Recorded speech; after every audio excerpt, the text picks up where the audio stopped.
That's right. On a sinful Sunday, we are back. Well, it's one of those things between the war that FB has against me. We are currently only showing live here on Reapers Underground and Black Flame Entertainment YouTube channels. But don't fret, demons. After broadcast, we will be uploading our videos to the Black Flame Entertainment and Reapers Underground Facebooks for you guys to be able to watch. Unfortunately, it will not be live, but it will be there. And guess what? Since it's not live, they can't delete it in 30 days. So you can't keep us devils down. Never. And, I was talking to Mortimer as he was hanging out in his usual underground crypt there. And this past week, there were 3 major birthdays. And I was like, how can we not do an episode on 3 of the most iconic men, villains in horror history? We're going to be talking about Vincent Price, Sir Christopher Lee, and the amazeballs Peter Cushing. That's right. And some of their great films, and we got a few trailers to show you that has made them famous for literally generations. I mean, 50, 60 years of horror history. But before we do that, let's take a quick commercial break over to our brother at Horror Struck, Hot Sauce, hotter than hell. Check it out.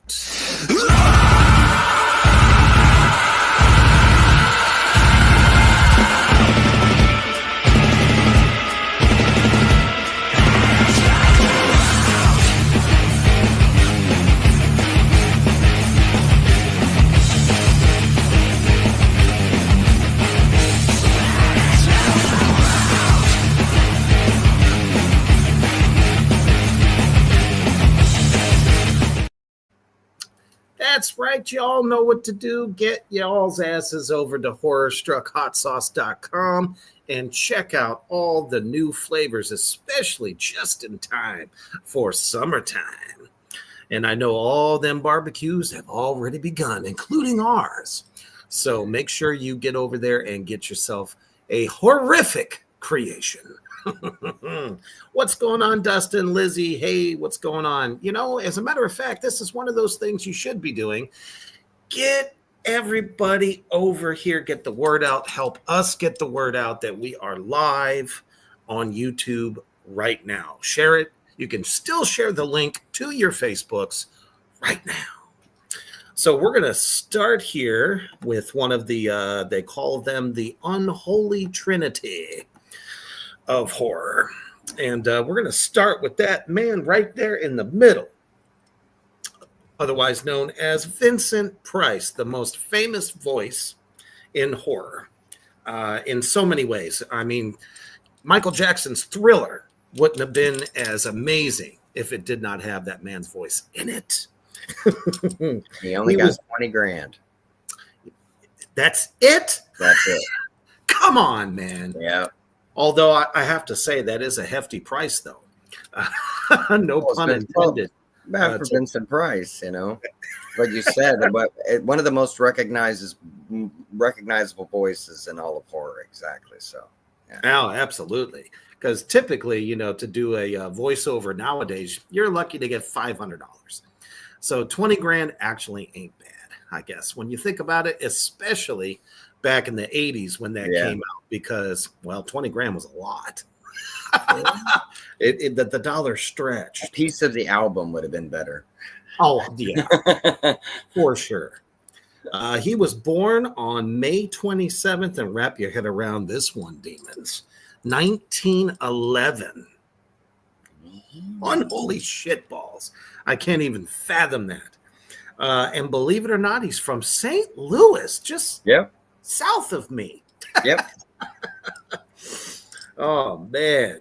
So over 100 films. 210. 210 films. And it's funny because the description here says that he's known for his campy villain roles in over 100 films. Now, as a villain, I really don't think they were all campy, in my opinion. No, I agree with that too. I don't know why they would say that, When because he was in on the joke, he was really good at that. But yeah, no, I would say a lot of his villains are really evil. Like, enjoy what they're doing. diabolical. Yeah. Yeah. It's like you're missing the whole point of what he's doing on screen if you think he's being campy, unless it's later in his career where he was doing interviews and playing that character of Vincent Price. But I wouldn't consider him campy. Not really. No, not at all. Yeah. It's like everything from the way his facial movements would be, that stare that he could give you, the eyebrows, and of course probably the most famous mustache in horror. It didn't matter what character he was playing, man. Yet he brought eyes to you. You focused your attention on him. He drew you in. Absolutely, and you could never tell if he was being. He always had that smile. In my opinion, Yeah. No, you I don't agree. know if he's happy about it or if he's upset. Even if he was angry, he was still smiling, and I think that is what made a lot of his presence, not just his amazing voice, like we had mentioned, but also the way he would deliver his lines. Well, that's the thing too that I like of what we're doing here, because especially for the three icons that we are discussing, they all had two things extremely in common, even though they were great friends, great friends, the best of friends. They were class, they were gentlemen, and they were students of their craft. Absolutely. So they always got better. They always brought something better to a film, any project they were. Yeah, because I mean, you have to figure, during the late 40s going into the 50s, they didn't have a whole lot to work with. It wasn't all these, great special effects and be able to. Everything was mostly done in one take sometimes. Yeah.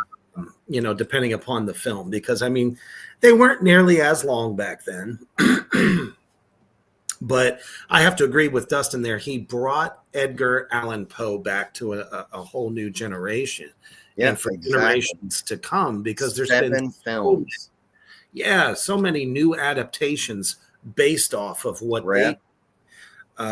Roger Corman, the work that he did with Roger Corman, another icon. It's like, but that's a thing too. Is it's like. They got pulled to directors in places that I think the films that they worked in and stuff needed them. Oh yeah. Yeah, there's nobody else that could have delivered it. Yeah, exactly. It's like the perfect person for the perfect part. It's like, but I agree with Dustin completely. Yeah, he brought Edgar Allan Poe completely back to a whole new generation that continued on, because that ended up inspiring more people that had grown up during those time frames. It's like, oh, I want to be just like him. Even young Mortimer was like, well, I wasn't young. I was already a corpse at the time, but man, a man can dream. I wanted to be just like Vincent. Absolutely. Such classics as House of Wax. Mm-hmm. Personal favorite. Mm-hmm. The Fly. How can we not? And people thought that was cheesy, but back then, though, that was chilling. Yeah, that was just absolutely flesh crawling. And he's not the villain in that one. You know what I mean? It's like he's not, but also a nod to him on something while we're touching on him. He did get to join the Universal group of monsters because he also got to play the Invisible Man. He did. And even though he was invisible. He wasn't a nice. That voice was still there. They would a nice Invisible Man, but most of them aren't. So, Yes, To and be invisible, lose it. right. Get all choky. And I love how you said that they were classy and gentlemen, Oh, because very much one so. thing we can always say about these guys, no matter if it was a period piece, they were always super well dressed. I mean, Oh, sharp. yeah. They were Yeah. like the gangsters of horror. Yeah. Yeah. And see, also, too, and I will say it, even though we are the horror barbecue, a lot of them preferred. Vincent Price was more okay with the term horror than Christopher Lee and Peter Cushing were. Yeah, They liked the term fantasy. right. But I agree with that because they felt, war and other things like that were more horrific than anything you would see in a movie. And I agree with them to a degree on that, but people have also tried to change that on purpose in film to push the barrier. But it's like, to that end, for what they were doing, it was horror that you could go, oh, hey, I'm proud to be in this. I was really good in this picture. It wasn't just, tricks and frights and stuff. Exactly. And in a way, by Cushing and Lee saying that it's more considered fantasy, Mm-hmm. I think that also helped kind of bridge the gap a little bit to a crossover audience. True. They could still or sell the scare factor, but also it really does in these films take you to another world. Yeah, exactly. And I think unlike a war film, Yeah. That's especially true in the House of Usher, Pit and the Pendulum.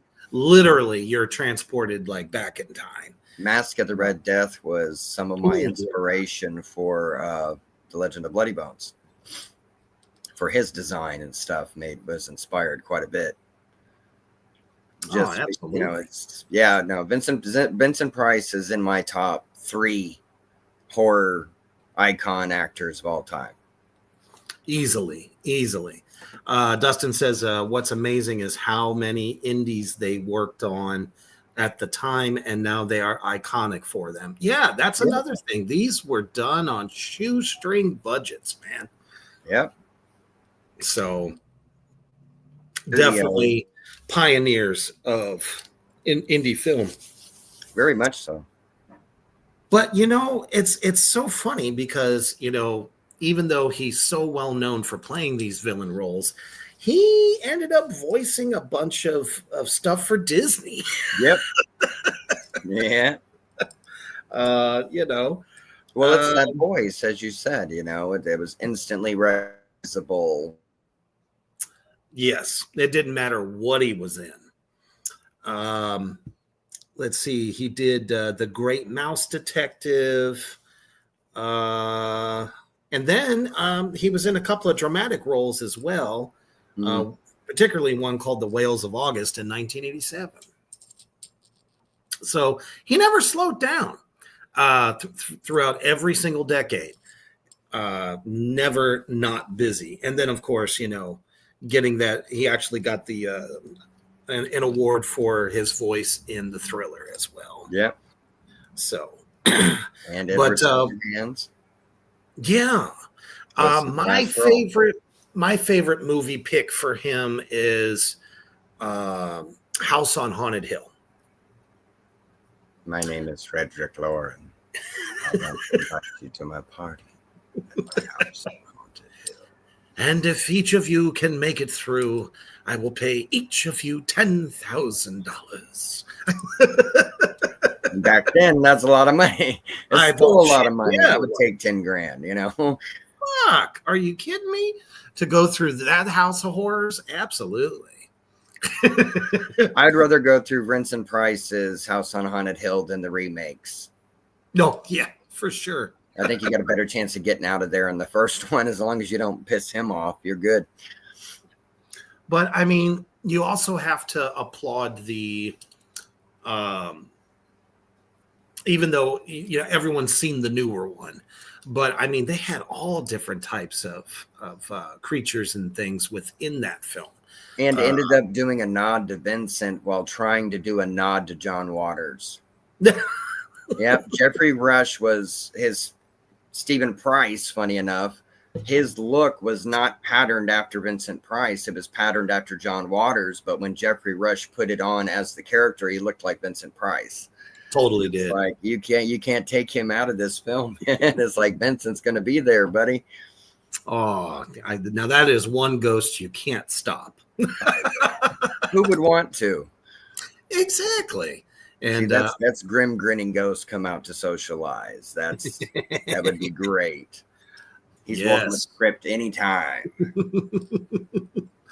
And I just so happened to dig up the trailer for this film that we're going to share with you, so you can see the masterful way that Vincent Price brought this character to life. Check it out.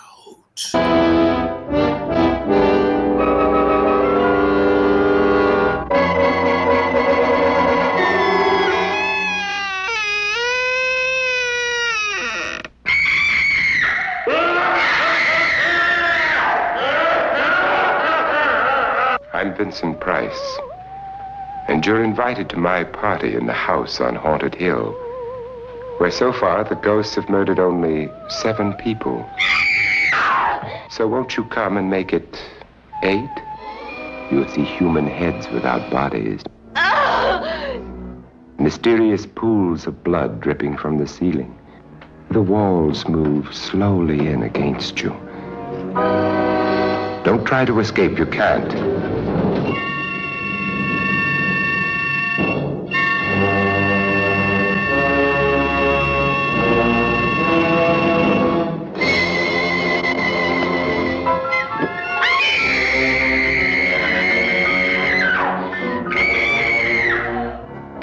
You ready, dear?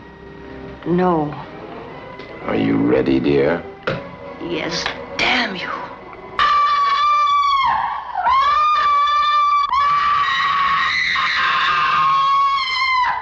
The ghosts are waiting, so won't you join me in the house on Haunted Hill? Hurry, or you'll be late for your own funeral.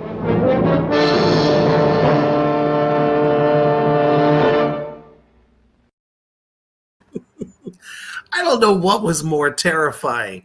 The gleam in his eye, just so happy to tell you about the doom and horror that awaits you, or all of those women screaming. I mean, they were pros. Oh yeah. Oh yeah. And a little nod to his the woman, the actress whose name escapes me presently, that played his wife in that, also showed up in Spider Baby with the great Yes. CA. Mhm. Still would love to know how they did the skeleton walking towards her. That was pretty cool.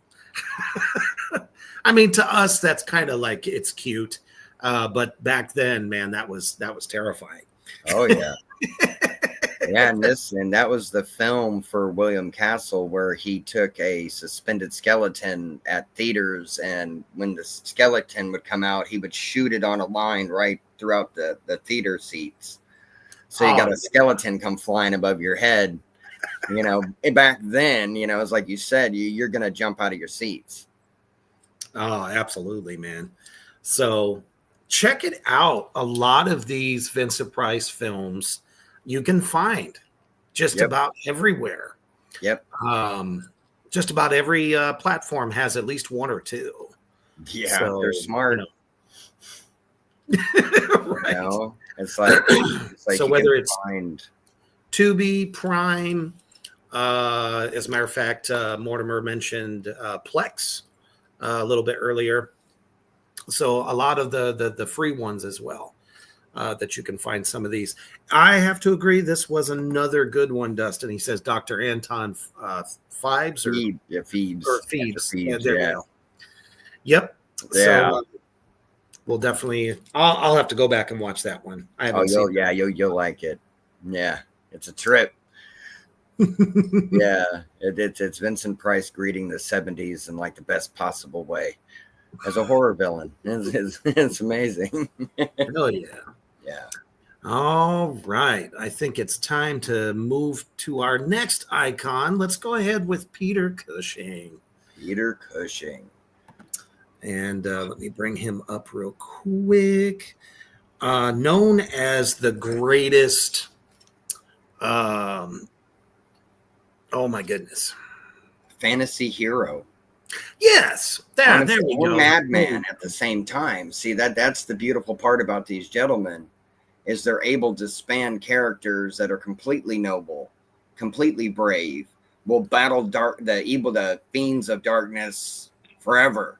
And then there's times where he can play somebody that just is unhinged, and if you get in his way, oops, you got to go because I'm putting together a monster, you know. Exactly. The greatest Van Helsing Yeah. in movie history. That's what I was trying to pull out of my gray matter, but that was a little tough. Born May 26th, and this will get you 1913. Yeah.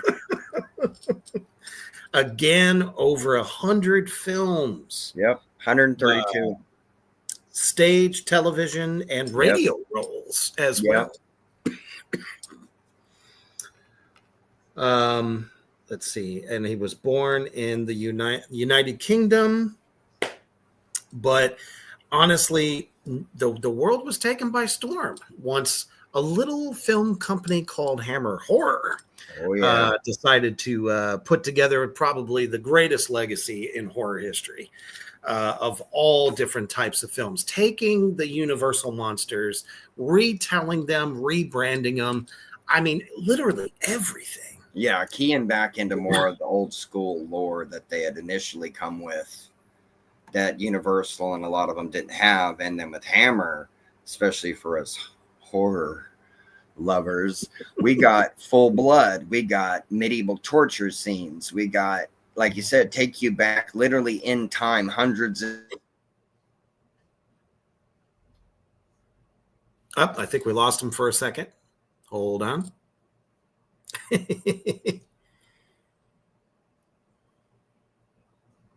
You back? Well, let's see. One of the films there for him was the Hound of Baskervilles. Well, I think we'll just keep going. He'll be back as soon as we can. But most notably, the films with the counterpart, Christopher Lee, as Dr. Van Helsing, and not just films with Christopher Lee, but also other vampire films as well. He'll be right back. See, we've been having all kinds of net trouble due to weather and things of that nature. So, especially down there in Texas. But, always he was, the smartest. He could always outsmart the vampires, especially Dracula. He was always good at figuring stuff out. And as a heroine, he always saved the lady at the end as well. And he was also probably the first one in vampire film history to be able to literally cure himself after being bitten. I find that to be rather interesting as well. Always finding some way of using fire, putting it on his neck, and therefore keeping himself from turning into one of the undead. But as Mortimer said before, he can also turn around and be a dastardly villain as well, which is evident in one of my personal Hammer favorites, The Curse of Frankenstein.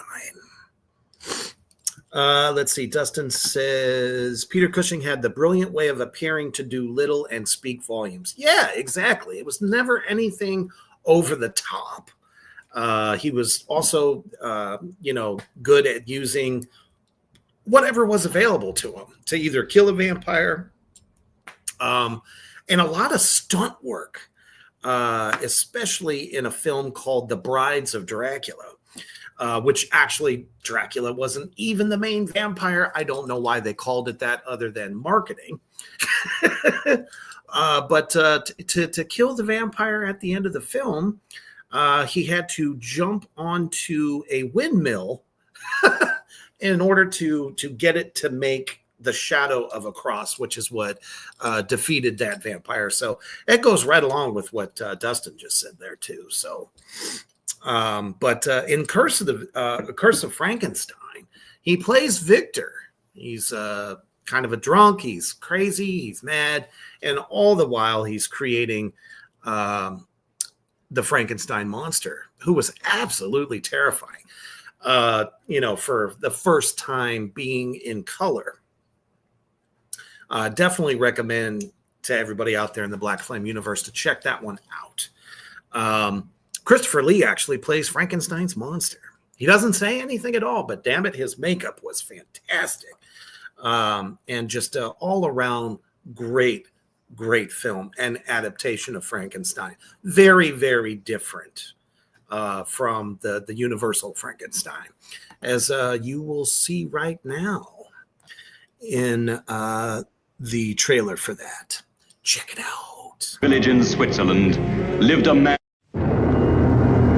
More than 100 years ago, in a mountain village in Switzerland, lived a man whose strange experiments with the dead have since become a legend.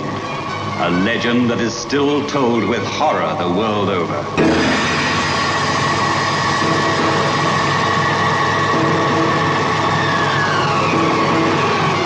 We've only just started, just opened the door. Look, now's the time to go through that door and find what lies beyond it. But don't you see, Paul? We've discovered the source of life itself, and we've used it to restore a creature that was dead. This is Frankenstein, who revolted against nature, who experimented with the devil and was forever cursed. His unwilling collaborator was Paul Kremp. I can't prove you murdered, but I can stop you using his brain. Why, he has no further use for it? Don't be a... Be careful! You dare it! Only 2 women ever entered this house of evil. Elizabeth, come back! Elizabeth, the lovely cousin who had promised to marry him, and Justine the maid, who kept passionate and secret rendezvous with her master. Won't you understand you're in real danger? What Victor is doing is dangerous to everyone in the house. Now, you cannot possibly conceive what dreadful thing he's planning to do. What are you trying to tell me, Paul? That Victor's wicked? Insane? Wicked, insane, evil. Call Frankenstein what you will. A demon had made a man-made monster, and now the monster was the master. Paul, what are you going to do? For your sake and to protect Elizabeth, I've so far kept silent. But now I shall go to the authorities and have them destroy that creature. And see that you pay for these atrocities. No!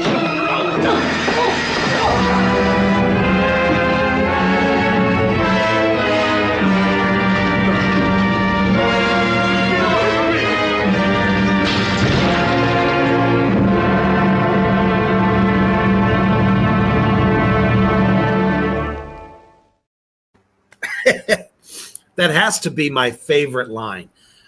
Oh, but what about his brain? He's got no further use of it. Just as diabolical as any other villain in that particular film. Because like I said, most of the time you see Peter Cushing back in those days, he's the hero. He's the one trying to save everybody. But that is not what happens in this one. And did anybody catch the fact that he's marrying his cousin?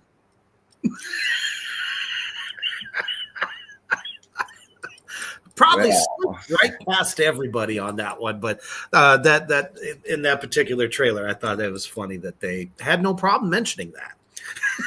Victorians, I mean, I don't really have an excuse for that. It was the thing to do at the times, you know. Things were a little looser. Yeah.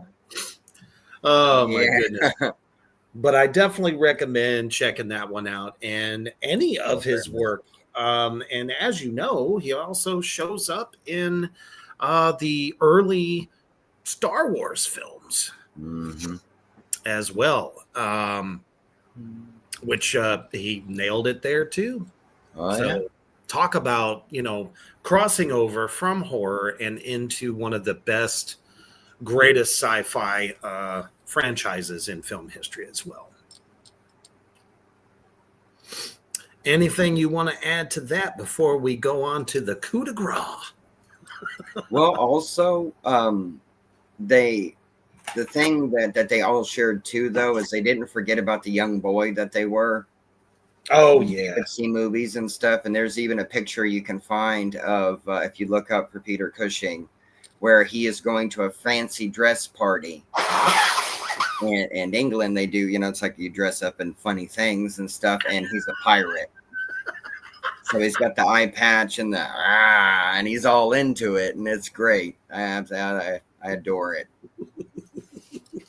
Icon. Without a doubt. And always in the same arena with his, what I like to call his unholy counterpart, Sir Christopher Lee, always with a serious look on his face. I mean, here they are at such a fancy party, and he looks like he's trying to like hypnotize you. He is, and it's working. Totally. I mean, you're always drawn in. Mm-hmm. I can remember I was I had to be 7 or 8 years old, and the first time I had ever seen Christopher Lee step out, of the darkness in the cape, and the big jeweled ring, on the pinky, and which is why I've started wearing pinky rings since I can remember. That was a Dracula that you just looked at and went, that is absolute badassery, right? Yeah, it's like if you took Bela Lugosi's Dracula and pissed him off. That's him after he's angry. And it's like the moments too, like, because of course black and white, and we're not taking anything away from Bela. No, not at all. When it came to Christopher Lee, he got to add a real dangerous feeling to him to make it to where if I go up and try to stake this guy, he's going to bend me over backwards, break me in half, throw me away like I'm a Kleenex. Blood, like complete red eyes, and just the way. And I know he went through hell wearing those, because you got to keep in mind, folks, those were hard lenses.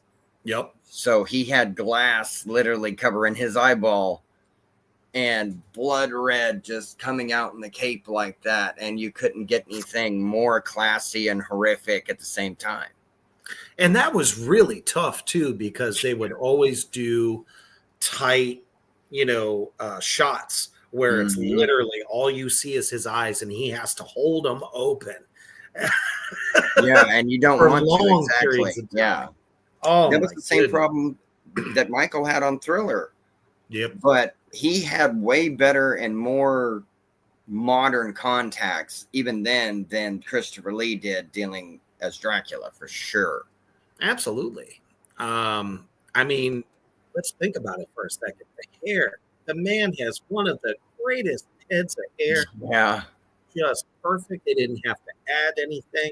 I think they may have put like little bits of gray here and there just to kind of make when they were going for the trying to show him slightly as a but and then the fangs, the sabers, you mean?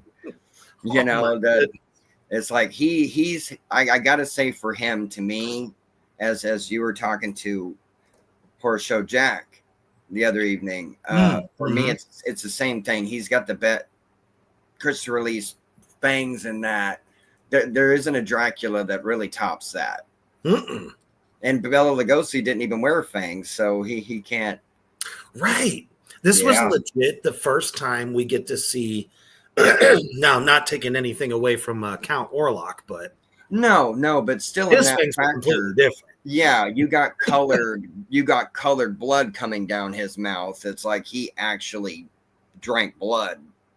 And he sold it too. There was something so gripping and so terrifying as he's just slowly getting to that. Oh yeah. I mean, it felt like it took an hour for him to sink those Right. things But into it's like you knew order once of he was that. there, he was going to be staying for a bit. You know? Yeah, and then he would just be, he would, like you said, not a nice guy. Yeah. It's like, this is how Dracula was meant to be. It's like I totally forgot every other adaptation I had seen up to that point. The moment I saw him, and his deep, yell that he would do when commanding people to do things. Throw it away! Get that thing out of my sight! I mean, I was just like, yeah, commanding presence. Yeah, very much so. Very, very much so. Oh man. And just, he put his hand out to you. You're paralyzed. You're like, yes, defenseless, Dracula. and there is No, nothing Dracula. you can do. What else can I get for you, Dracula? A positive, B negative. What can I do? It's like, I'm here to serve you. Yes. You gonna eat that bug over there? No.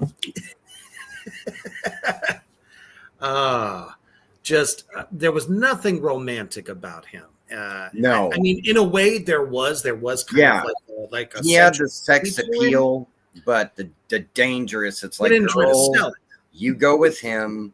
You're going to become a bride of Dracula. And as cool as that sounds, the first stage of that is becoming undead.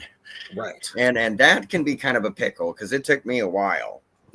And it's like I was just sitting in the box for a minute, and it's like I didn't even get bit by a vampire. They try to bite me now. And you ever seen one of those old vacuum bags just explode? Right. That's what had happened with me. So it's like I'm pretty safe around them. But even the vampires around the graveyard have always talked really highly about Christopher Lee. Yes, very much so. They Made them look good. Did them justice. Yeah. Yep, made us look good. Yeah. In the beginning, they never really let him speak much. Nope. And that was one of his biggest arguments with Hammer Horror. I agree. Same thing. It's like with Boris. They didn't let Boris be able to do that as well for Frankenstein. Mm-hmm. But it's also the same thing that I could tell when Christopher Lee did Frankenstein as the creature. He brought a whole nother level to the creature that Boris didn't do. And it wasn't, oh, I'm going to do better than you. I'm going to do it more raw. Mm-hmm. Like literally, like how would you deal with, oh, I just wake up on this table after I've been zapped and I'm a little bit here, a little bit there of all these other people. And I thought Christopher Lee was one of the best actors literally that I've ever seen portray the confusion, the anger, the pain, all the different emotions like that. And it's like you said, as Dracula, he wasn't allowed to really speak in the beginning. So he had to command. Once they let him. Yeah, see, they should have known. No, it's like he got the job for a reason, and you heard him speak on audition. I'm sure you should have known who you had, and then he had to show him. Yep, and once he started speaking, audiences were like, "Okay, I'm watching all of these from here on out. You're my guy, Frank Langella. Fuck off." Yeah, pretty much. Yeah. But that is true for that end, for Frank Langella's Dracula. It really that was more pure sex appeal Dracula. Oh, yeah. Mm-hmm. And not scary. Really. There were moments that were scary. There are moments in it, I agree, but he wasn't the level of threat that Christopher Lee was. Nope. And again, there's another Dracula that did not have fangs in the entire film. Sorry, Frank. Yeah. They just wanted your hair and your Tom One of that Jones smoldering swagger. 80s look. Absolutely. But yeah, and as Dustin says here as well, just a very wide range of film. Oh, yeah. You can't forget him as Saruman in Lord of the Rings. Or the man with the golden gun for the James Bond films. I mean, he's a villain for every occasion. Sleepy Hollow. He was the judge in Sleepy Hollow. That's the judge. He was Willie's dad in Charlie and the Chocolate Factory. That's right. And it's like he is done, and the narrator. He literally, folks, did his own metal album.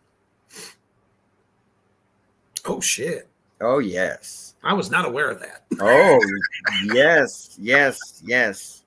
You must. Christopher Lee recorded a metal album not too long actually before he passed away, and it was something that he wanted to do. Nice. It was his idea, not somebody else's. Right. And I believe it's about the life of Charlemagne. Ooh. I think like something like that, but it's amazing. I've heard it, and it's outstanding. You'll get a kick out of it. Hell yeah. Oh Definitely. yeah. But it's the same exactly. All three men were multi-talented, multicultured, and they're worldly and gentlemen and pure class. All the way around. And then let's not forget in the Dark Shadows full feature film with Johnny Depp, he shows up as a ship captain. Yes. That old Barnabas there has to try to get him to be a boatman for him for the cannery, because he was opening up the cannery, and he was like the best fisherman on the entire seaboard. So yeah, he had a knack for showing up in some of the strangest places, but damn it, the moment you heard that voice, you knew instantly. Yeah. It's like, oh, this just got good. You know. Hell yeah. And it's very evident, as you will see here in a trailer that I have picked out for Sir Christopher Lee in one of his best Dracula performances in The Horror of Dracula. Check it out. Is the story of Dracula, a creature who destroys all whom he touches. Dracula the terrifying, the feared, who sleeps in the tombs of the dead by day and arises at night to inflict his terror upon the innocent and the unsuspecting. Oh, you must help me. You must. You're my only hope. You must. I'll help you. I promise.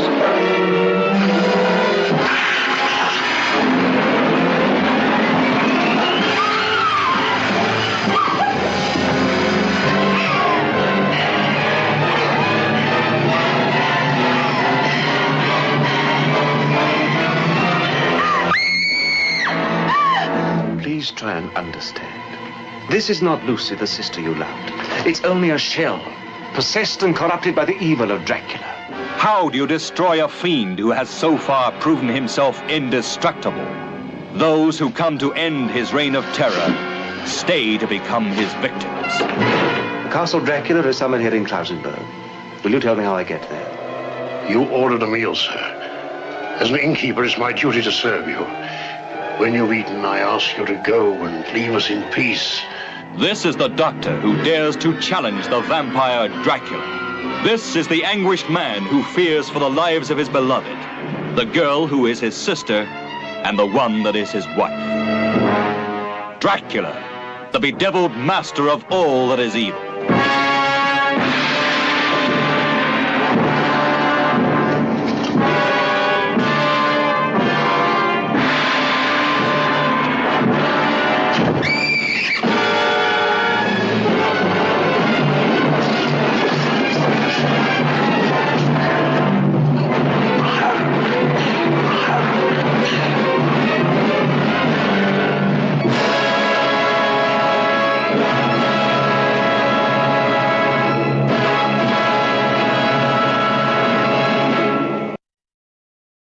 So fucking true, man. He is just a very, very physical actor. Yeah.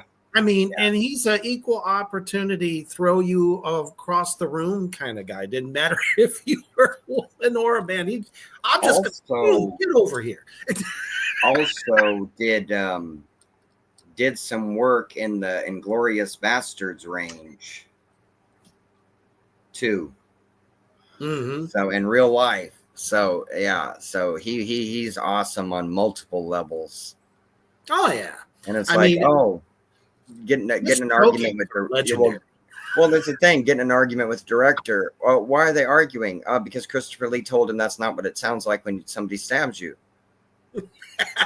Right. And he meant it. So he wanted to play it realistic, and each of the roles, even if it was a fantasy character with any of them, he played it as serious as the day is long, unless it's a comedy, which he was really funny too when he wanted to be.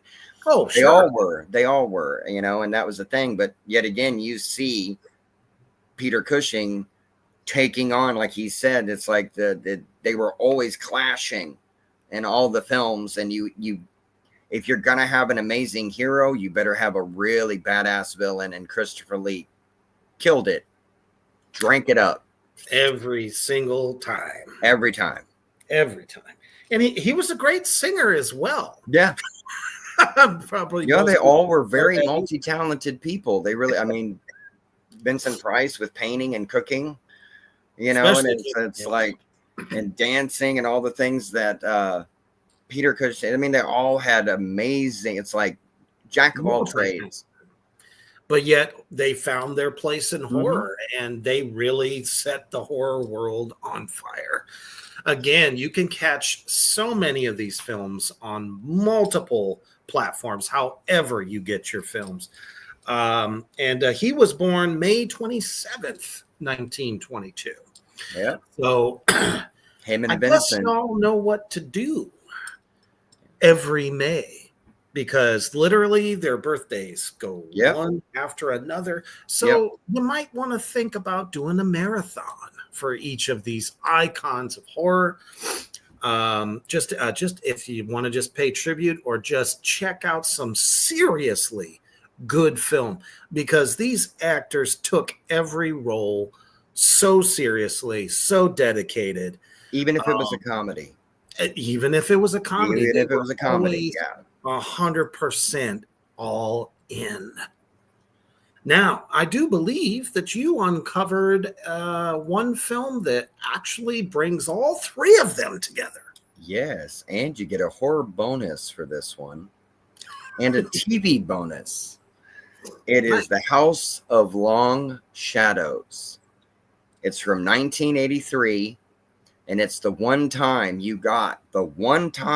in their storied careers, you get Peter Cushing, Vincent Price, and Christopher Lee all in the same film. But you also get John Carradine,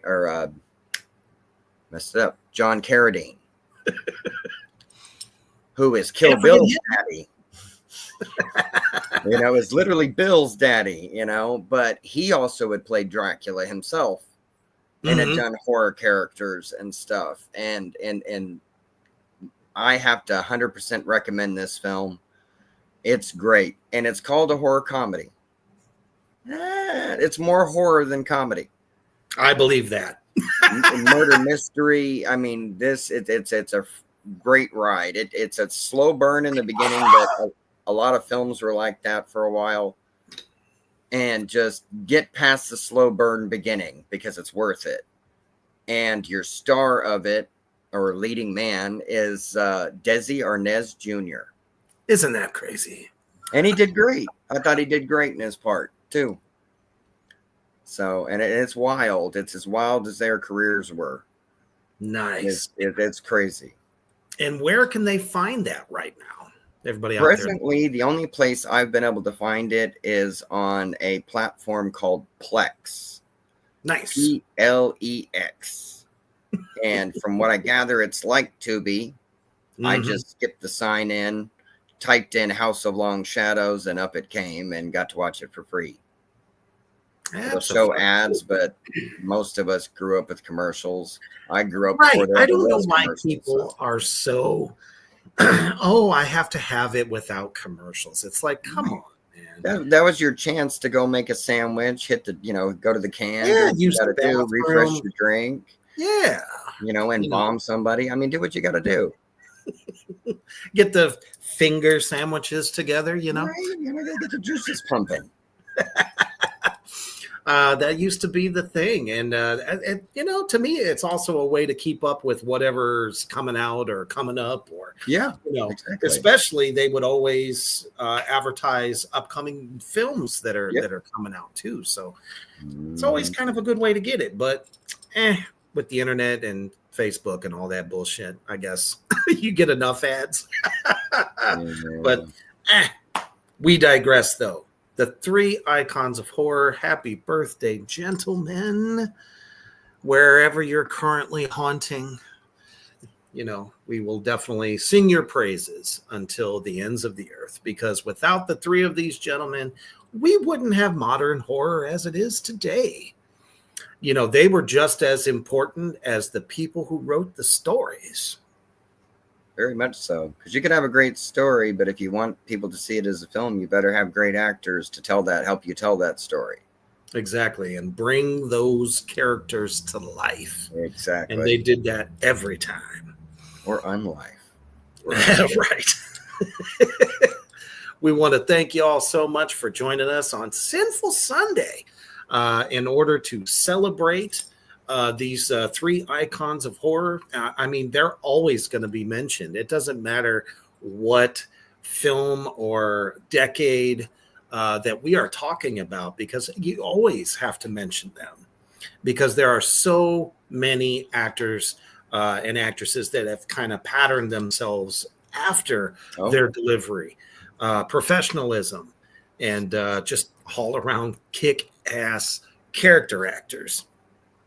So think about it as you're going through the rest of your day. You might want to throw a few of these films on. And remember, we said this at the beginning, I'll say it again. You can, if you missed it, you can catch it on Facebook after I download it and upload it to Facebook, because I am currently banned because I'm such a bad boy. I know, shame on me, right? But you can't keep us down. You never will. So make sure that if you didn't catch it on YouTube, you will be able to catch it on Facebook in about an hour. So thank you all again so much for choosing us for your Sunday Undead entertainment. Just remember to always pay homage to these awesome, awesome gents and watch as many of their films as possible. And always stay heavy.